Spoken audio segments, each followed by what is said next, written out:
Selamat datang di channel saya Serangga Gatal. Jangan lupa di like dan subscribe-nya. Oke, kita mulai. Lian Sheng, putra Buddha, menolak tanpa ragu, tanpa pikir panjang. Bahkan jika aku kehilangan nyawaku, aku tidak akan pernah mengungkapkan ketiga warisan ini. Lian Sheng berkata dengan sungguh-sungguh, jika kamu tidak percaya padaku, kamu bisa mencobanya. Su Yi membalik telapak tangannya, dan bidak ketuhanan yang baru saja diperolehnya muncul, dan berkata, bagaimana kalau aku menukar benda ini? Mata Lian Sheng sedikit menyipit, tetapi dia masih dengan tegas menolak, aku tidak akan menukar. Su Yi berkata sambil tersenyum, ini sangat kuat. Dia menyingkirkan dewa itu, berbalik dan berjalan ke arah orang awam itu, ayo pergi, aku akan membawamu keluar dari sini. Lian Sheng tertegun beberapa saat. Dia mengira Su Yi akan mengambil kesempatan ini untuk membunuhnya. Tapi itu tidak terjadi. Jika Yang Mulia sengaja ingin berbaik hati kepada saya dan meminta saya untuk berutang budi kepada Anda dan mengubah sikap dan sikap saya terhadap Anda, itu akan menjadi kesalahan besar. Lian Sheng menyusul dan menyatakan sikapnya dengan tenang. Jangan khawatir, aku masih memiliki minat untuk bersaing dengan yang terpilih sepertimu. Su Yi berkata tanpa sadar, tapi sekarang, bahkan jika aku tahu bahwa kamu adalah murid dekat Deng Deng tua, aku tidak tertarik untuk membunuhmu. Kenapa? Lian Sheng terkejut. Ketidakadilan memiliki kepala, hutang memiliki pemiliknya, musuhku adalah tuanmu, bukan kamu. Su Yi berkata dengan santai, saya telah melakukan banyak hal sepanjang hidup saya, dan saya membenci semua keluhan yang melibatkan orang yang tidak bersalah. Tidak ingin membalas dendam. Hal-hal yang dilakukan oleh Buddha lampu pembakaran, murid tertutupnya secara alami jelas. Su Yi berkata, aku ingin membalas dendam, dan aku harus pergi ke tuanmu. Sedangkan untukmu aku benar-benar terlalu malas untuk membunuh. Lian Sheng. Dia tiba-tiba merasa bahwa martabat dan taoismenya mengalami pukulan serius. Siapa dia? Dulu, dia tidak lagi memandang rendah teman-temannya. Hanya Su Yi yang muncul, menjadikannya satu-satunya lawan yang layak di dunia. Tapi sekarang, setelah benar-benar berhubungan dengan Su Yi, Lian Sheng tidak pernah menyangka bahwa pihak lain tidak akan menganggapnya serius sama sekali. Namun, Su Yi masih memiliki kepercayaan diri dan kekuatan untuk melakukannya. Inilah yang membuat Lian Sheng merasa paling tertekan. Saya mengerti, di mata Anda, saya adalah karakter seperti junior. Hanya keberadaan tuan saya yang dapat dianggap sebagai lawan nyata oleh Anda. Lian Sheng bergumam. Kenyataan ini mengejutkan pikirannya dan memberinya rasa frustrasi yang tak terlukiskan.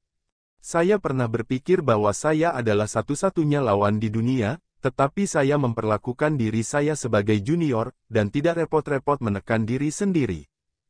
Ini jauh lebih merusak daripada intimidasi. Di masa depan, 3 kitab suci Buddhis tertinggi akan diintegrasikan menjadi satu. Su Yi tiba-tiba berkata, saya pikir dia telah menyiapkan beberapa trik dan kartu untuk Anda berurusan dengan saya, kan? Bagus. Lian Sheng mengangguk. Lalu kenapa kamu tidak melakukannya? Su Yi berkata dengan penuh minat.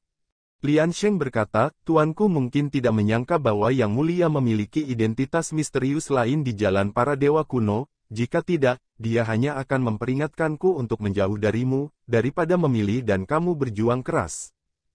Dia ingat adegan yang baru saja dia lihat, tidak perlu diragukan lagi, tuannya tidak jelas, Su Yi memiliki kehidupan masa lalu lain yang tidak diketahui. Kamu sangat jujur. Su Yi tertawa. Lian Sheng berkata saya telah berlatih meditasi mulut tertutup selama 100 tahun sejak saya masih kecil, dan akhirnya melatih meditasi prajna yang tulus dan murni. Sejak itu, saya tidak pernah berbohong. Su Yi mengangguk dan berkata, bagus sekali, kebenaran sulit didengar, dan obatnya pahit. Jika Anda memiliki pikiran Zen ini, Anda tidak akan dibutakan oleh kepalsuan dan debu, dan pencapaian masa depan Anda tidak akan terbatas. Lian Sheng terdiam dan pikirannya rumit. Berbicara dengan Su Yi selalu membuatnya merasa seperti generasi tua dan generasi muda yang rukun. Sulit baginya untuk memperbaiki semua ini. Di ketuhanan tadi, ada secercah tekad dari lelaki tua yang tersisa. Kupikir sebelumnya jika kamu tidak sengaja ditipu, kamu akan terjebak. Su Yi mengeluarkan kendi dan menyesapnya, tapi sekarang sepertinya aku terlalu memikirkannya. Dengan hati zenmu, lelaki tua itu akan mengambil rumah itu tanpa ada kesempatan. Lian Sheng terlihat sedikit tidak nyaman. Dia tidak terbiasa dipuji seperti ini oleh Su Yi, rasanya terlalu aneh. Kamu tidak perlu memikirkannya. Su Yi tersenyum dan menggelengkan kepalanya, aku mengagumimu, tapi bukan berarti aku ingin memenangkan dan mengubahmu. Terus terang, bahkan jika kamu menganggapku sebagai musuh bebuyutan, itu tidak penting sama sekali.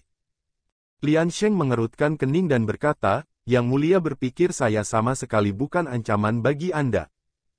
Su Yi balik bertanya, jika kamu punya cara untuk mengancamku, mengapa kamu tidak memikirkan pembunuhan sampai sekarang? Mata Lian Sheng menyusut dengan tenang. Su Yi tersenyum dan tidak berkata apa-apa lagi. Saat ini, yang dia pikirkan adalah ketika dia benar-benar bisa mengalahkan lawan seperti Dewa Atas. Bagaimana mungkin dia masih peduli dengan Lian Sheng, yang belum menjadi dewa? Lalu mengapa kamu tidak membunuhku dan kemudian mengambil 3 kitab suci Tao dari masa lalu, sekarang dan masa depan? Lian Sheng tidak bisa menahan diri dan bertanya. Dia tidak akan berbohong, dan dia tidak pandai menutupi sesuatu, dan hatinya jujur. Saya berbeda dari tuanmu. Mata Su Yi menunjukkan sedikit sarkasme, dan berkata, aku bahkan tidak repot-repot menjadi seperti dia. Lian Sheng tertegun sejenak, lalu dia mengerti. Untuk merebut kekuatan reinkarnasi, tuannya, Buddha Lampu Pembakaran, telah berkali-kali berbaring di masa lalu, dengan kejam menyerang Su Yi, dan bahkan bisa dikatakan maha kuasa. Sebagai perbandingan, Su Yi terlihat sangat berbeda. Setidaknya, dia tidak suka melakukan apapun pada junior. Menghina merampok seorang junior yang tidak memiliki ketidakadilan dan tidak membenci warisan Taoisme. Mungkin seperti yang dia katakan, dia telah bertindak sepanjang hidupnya, dan dia membenci semua keluhan yang melibatkan orang yang tidak bersalah. Memikirkan hal ini, ekspresi Lian Sheng menjadi tidak menentu untuk beberapa saat. Sebaliknya, guru menghormatinya. Tiba-tiba, Lian Sheng merasakan perasaan tidak nyaman di hatinya, wajahnya berubah, dan dia berkata, kamu berpikir untuk menghancurkan hati Zenku. Su Yi menatapnya dalam-dalam, dan berkata, jika Anda tidak peduli tentang itu, pikiran Zen Anda tidak akan terpengaruh. Bukankah Anda umat Buddha memiliki syair Buddhis? Lian Sheng terdiam sesaat, menarik napas dalam-dalam, menyatukan kedua tangannya, dan berkata, Yang Mulia benar, Anda telah diajari. Dia tampak tenang, dan benar-benar tenang. Su Yi tersenyum dan berkata, sekarang, saya menantikannya. Jika Anda benar-benar dapat mengintegrasikan masa lalu, masa kini, dan masa depan, itu akan terlihat seperti ketika Anda mewarisi 3 kekuatan besar. Setelah mengatakan itu, dia berjalan ke depan dengan santai, tanpa kata-kata lagi. Namun, Su Yi memiliki firasat bahwa orang-orang seperti itu seringkali tidak mau kembali ke jalan lama dari lampu menyala tuan mereka. Bahkan, sangat mungkin untuk menjadi portal independen di masa depan. Karena hanya dengan cara ini, pencapaian Lotus setelah kelahiran dapat benar-benar melampaui tuannya, dan tidak hidup di bawah kecemerlangan tuannya sepanjang hidupnya. Dan inilah yang membuat Su Yi senang melihatnya. Ketika dia hendak pergi, Su Yi berbalik, menatap Lian Sheng, dan berkata, jika kamu dapat memblokir pukulanku, maka aku tidak akan membawamu sebagai sandera.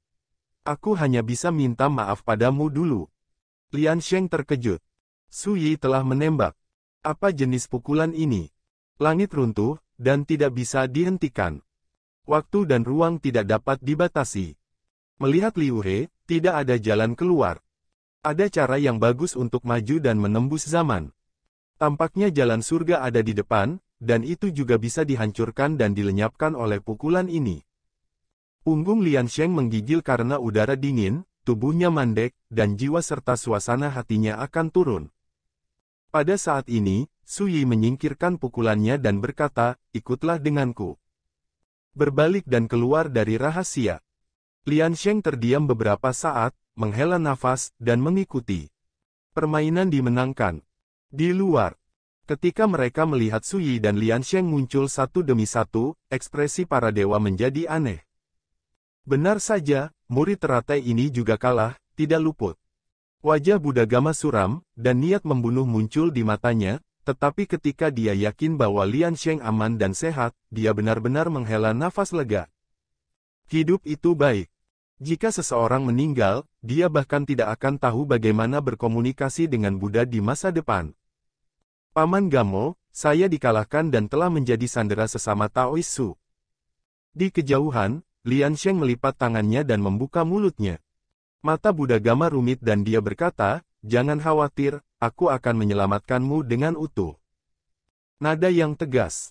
Lian Sheng berkata dengan tenang, "Saya punya cara sendiri untuk keluar dari masalah, tapi saya tidak akan menggunakannya kecuali nyawa saya dipertaruhkan."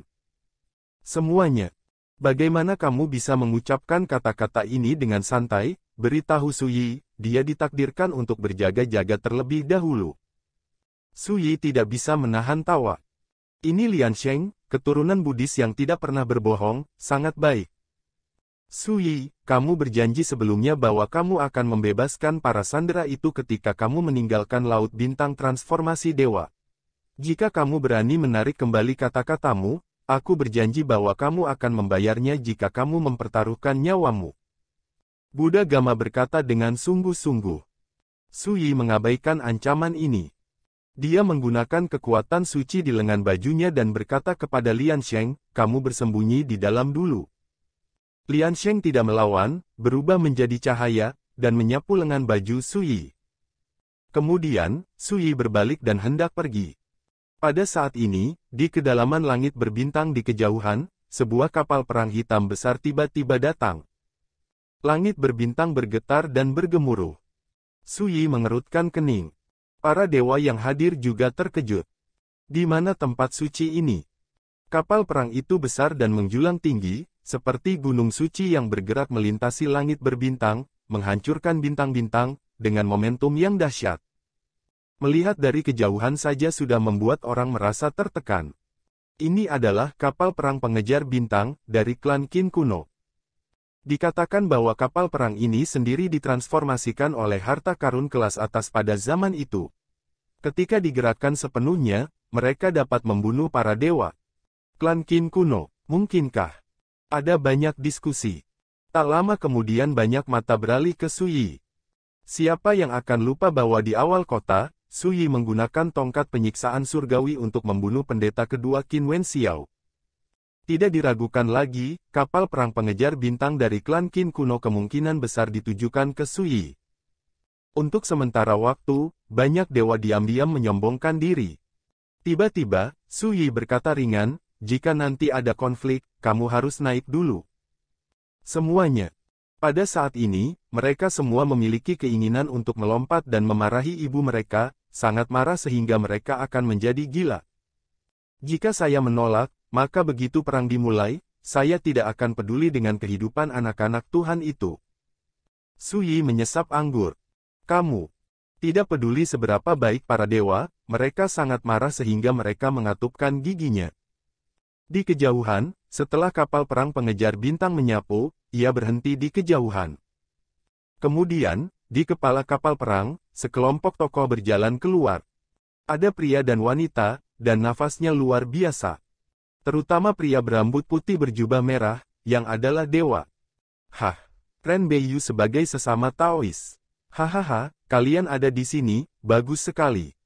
Ketika dia melihat Ren Beiyu, Wen Xiao, dan lainnya, pria berambut putih berjubah merah itu tidak bisa menahan tawa. Jika saya tidak salah, Anda di sini untuk berurusan dengan Su Yi kali ini, kan? Pria berambut putih berjubah merah itu bertanya sambil tersenyum.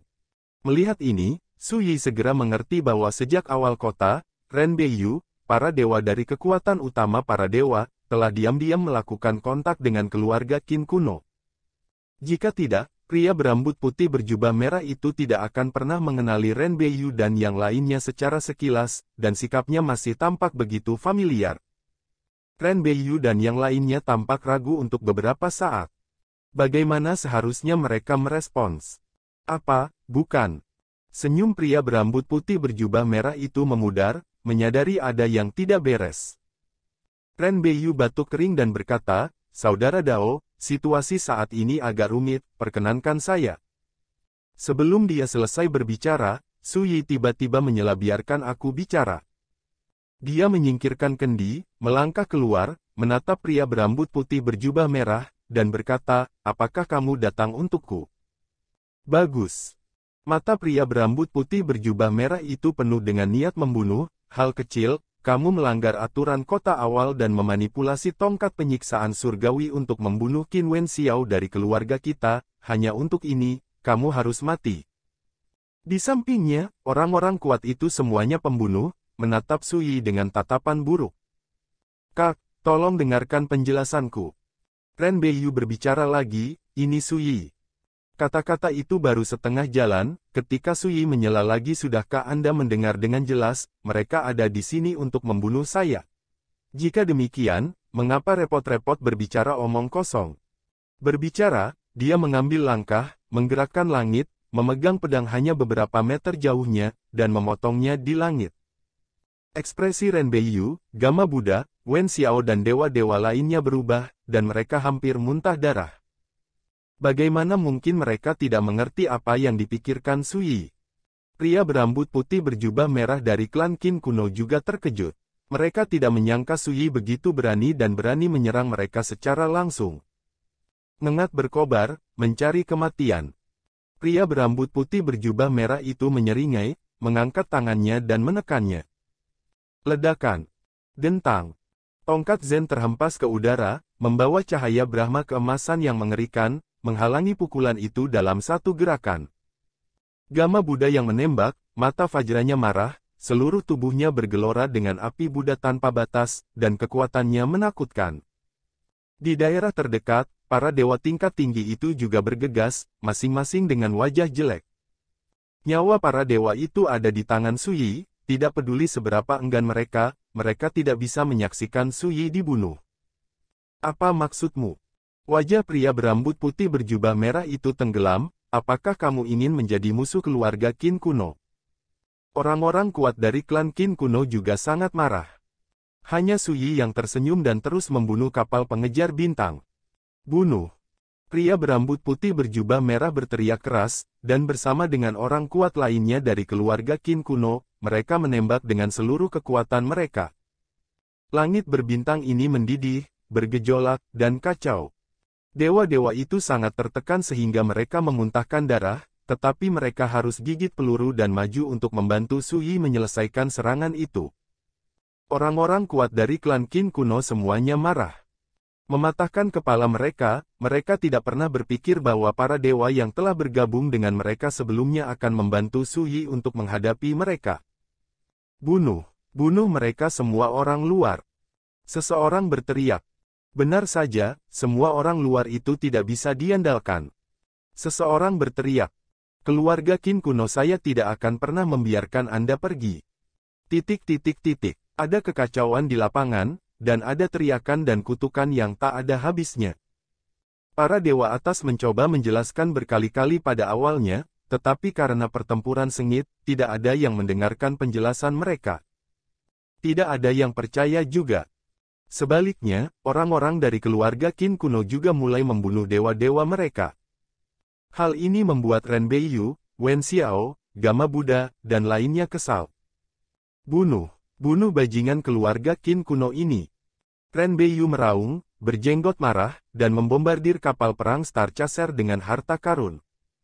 "Brengsek, apakah kita benar-benar ingin menggertak?" Wen Xiao juga marah. Dalam adegan kematian tragis dari dua dewa median dari 9 pengadilan iblis yang mendalam, adegan berdarah mendorongnya untuk mengurus sisanya. Ledakan. Langit berbintang ini bergetar, dan semburan kehancuran mengamuk. Pedang Su Yi ada di langit, seperti sinar cahaya, berkedip-kedip di medan perang, dan itu juga memimpin perubahan di seluruh medan perang. Dimanapun dia muncul, dia akan menjadi mata badai di medan perang, memicu pembunuhan tragis. Orang-orang dari keluarga Qin kuno semua ingin membunuhnya. Para dewa itu takut dia akan terluka dan kehidupan para dewa itu akan terpengaruh, jadi mereka akan mencoba yang terbaik untuk menyelamatkannya. Untuk sesaat, ada teriakan dan raungan di mana-mana, dan ketika harta itu bertabrakan, sesekali ada teriakan melengking, yang membuat orang bergidik.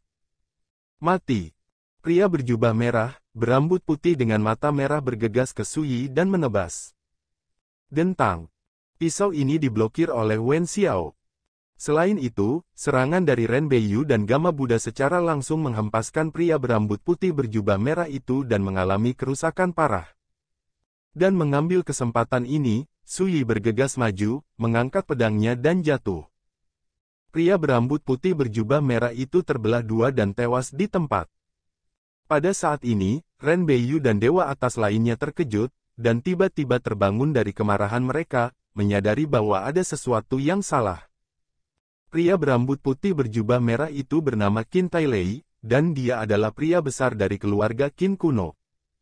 Naga yang kuat tidak menekan ular, jika keluarga Qin kuno membalas, konsekuensinya pasti akan terlalu serius. Semua orang telah terbunuh, tidak ada jalan keluar, dan sudah terlambat untuk menyesalinya. Tugas paling mendesak adalah membunuh mereka semua, dan bahkan mungkin memblokir berita. Su Yi terdengar. Jika memungkinkan, mereka ingin mencekik pelakunya Su Yi sekarang. Pada akhirnya, mereka menahan diri. Seperti yang dikatakan Su Yi, banyak hal telah terjadi dan ditakdirkan untuk tidak dapat diubah, jadi hanya ada satu jalan di depannya. Bunuh musuh. Bunuh semua orang Qin kuno ini. Bunuh. Jangan biarkan siapapun melarikan diri. Omong kosong macam apa klan Qin kuno, yang benar-benar berpikir bahwa dia adalah ular lokal di jalan para dewa kuno, jadi kamu bisa mengabaikanku. Bunuh mereka. ... Dalam teriakan itu, semua dewa mengungkapkan niat membunuh, dan kekuatannya bahkan lebih menakutkan dari sebelumnya. Segera, kapal perang pengejar bintang yang sebanding dengan pegunungan rusak parah, dan pada akhirnya mereka terkoyak dan hancur total di lapangan. Orang-orang kuat dari keluarga Qin kuno yang datang bersama Qin Tailei semuanya terbunuh di tempat, dan tidak satu pun dari mereka yang selamat. Di sisi Kamrealem Divine, 9 dewa median juga rusak, dan yang lainnya kurang lebih terluka. Perang telah berakhir. Langit berbintang ini layu dan rusak, dan ada tanda pertempuran yang mengejutkan di mana-mana. Keruntuhan Star Chaser melayang di sana seperti meteorit, diam-diam menceritakan betapa tragisnya pertempuran sebelumnya. Wajah para dewa suram, dan tidak ada kegembiraan sama sekali. Sekali lagi, Su Yi menggunakan Su Yi untuk membuat mereka harus bertarung dengan keluarga Qin kuno, siapa yang tidak bisa marah. Di arena, jubah Su Yi King berkibar dan bersih, minum dengan kendi sendirian. Dia melirik para dewa, menatap wajah mereka yang lebih jelek dari orang tua yang sudah meninggal, dan tidak bisa menahan tawa. Kamu masih tertawa. Su Yi, apakah kamu cukup bersenang-senang? Itu benar-benar membuat kami cemas, tetapi kami tidak peduli tentang apapun. Wen Xiao mengutuk dengan marah. Yang lain juga memelototi Su Yi. Su Yi berkata sambil tersenyum sambil minum, selain itu, aku akan memberimu semua rampasan yang ditinggalkan oleh klan Qin kuno. Jika kamu tidak mengambil sepeser pun, itu akan menjadi hadiah untukmu. Semuanya. Persetan. Ini jarahan yang mereka bunuh, jadi kamu harus membuatnya. Hadiah yang luar biasa, tak tahu malu. Su Yi tampaknya tidak memperhatikan mata pembunuh semua orang, dan berkata pada dirinya sendiri. Bagaimana dengan harta yang kamu tinggalkan? Anda berencana menggunakan saya untuk membunuh musuh demi Anda. Pemikiran yang sia-sia. Buddha Gama dan para dewa Buddha tingkat tinggi lainnya sangat marah sehingga mereka tidak dapat mengendalikan amarah mereka, dan berkata dengan tegas, sebelum Anda meninggalkan lautan transformasi dewa, jika Anda tidak berani kembalikan dewa-dewa itu, aku pasti akan membuat hidupmu lebih buruk daripada kematian. Dewa lain juga penuh dengan niat membunuh. Menghadapi ancaman seperti itu, Su Yi hanya tersenyum dan berkata, dengan acuh tak acuh. Dan sekarang, saya bersedia memberi Anda kesempatan untuk bekerja sama, Anda harus merasa terhormat karenanya. Tentu saja, jika kamu tidak menghargainya, perlakukan dia seperti aku tidak mengatakannya. Lagi pula, dia membawa labu anggur di satu tangan dan berjalan ke kejauhan. Di langit berbintang, kata-katanya bergema. Para dewa saling memandang dan mau tidak mau kehilangan akal. Sekian dulu dari Mimin. Terima kasih.